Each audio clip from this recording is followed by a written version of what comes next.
إن الحمد لله نحمده ونستعينه ونستغفره ونعوذ بالله من شرور أنفسنا ومن سيئات أعمالنا من يهده الله فلا مضل له ومن يضلل فلا هادي له أشهد أن لا إله إلا الله وحده لا شريك له وأشهد أن محمدا عبده ورسوله.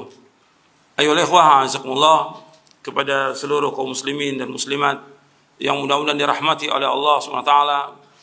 Ketika dia nuntut ilmu, yang pertama kali dari nuntut ilmu itu, yang dipelajari itu ilmu itu benar atau tidak. Sebab banyak orang belajar ilmunya tidak benar.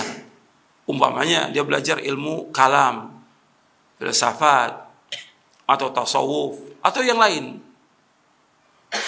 bukan wahyu yang dipelajari.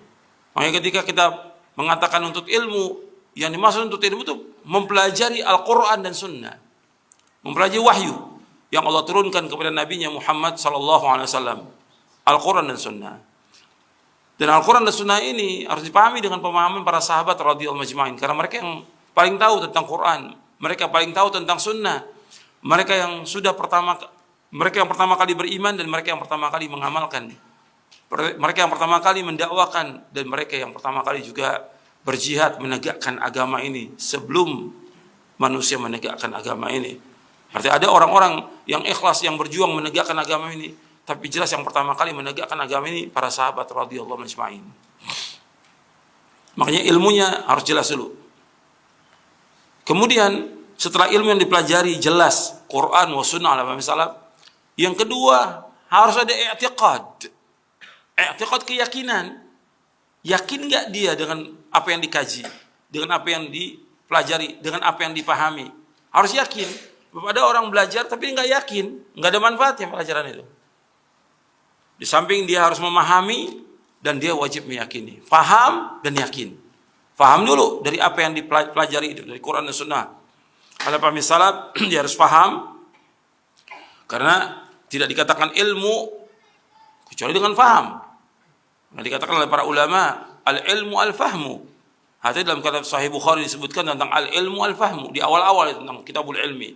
Ilmu itu adalah paham. Setelah itu diyakini, harus yakin, i'tiqad.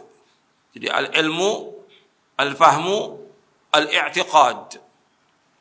Harus dia meyakini dengan keyakinan yang benar dari hatinya, dan dia betul-betul mengimani akidah ini hak, manhaj ini hak, dan dia wajib berjalan di atas jalan ini.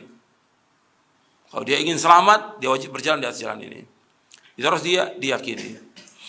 Kemudian setelah dia meyakini, ini penting dalam kita beragama ini harus ada keyakinan, yakin tentang akidah ini hak. Sebab banyak orang gak yakin. Kalau gak yakin, yang timbul syak, keraguan. Dan kalau sudah ragu, dia akan kembali lagi dia kepada firqah-firqah yang sesat. Harus yakin bahwa ini benar, meskipun dihujat orang banyak, meskipun dimusuhi oleh orang banyak. Harus yakin bahwa ini jalan yang kita tempuh, jalan yang hak. Dasarnya Quran dan Sunnah ala fahmi salaf, ini jalan yang benar, jalan yang membawa kepada keridhaan Allah, jalan yang membawa manusia ke surga. Harus yakin gitu. Yakin bukan keyakinan yang dibuat-buat, bukan. Yakin dengan dasar dalil dari Quran dan Sunnah. Yang sudah kita baca dalilnya, kita pahami, kita yakini. Kemudian setelah itu ada al-amal. Atau dengan istilah para ulama, dengan al-inqiyad. Yaitu kita harus betul-betul tunduk dan patuh kepada Al-Quran dan Sunnah. Kalau sudah datang wahyu dari Allah, dalil dari Quran, dari Sunnah Nabi SAW, kewajiban seorang mukmin dan mukminah, sami'na wa ata'na. Kami dengar, kami taat. Inqiyad, tunduk patuh kepada Allah dan Rasulnya SAW. Ini yang akan membawa keselamatan. Harus ada inqiyad.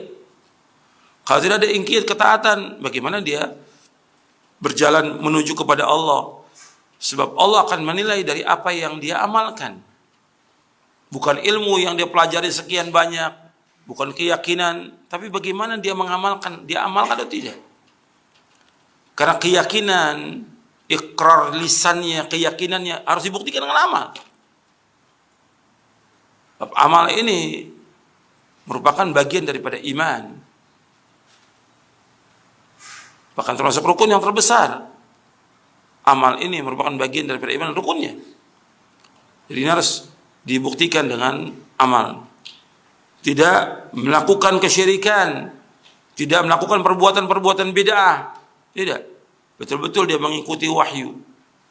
Ikhlas dan ittiba. Ikhlas dan ittiba.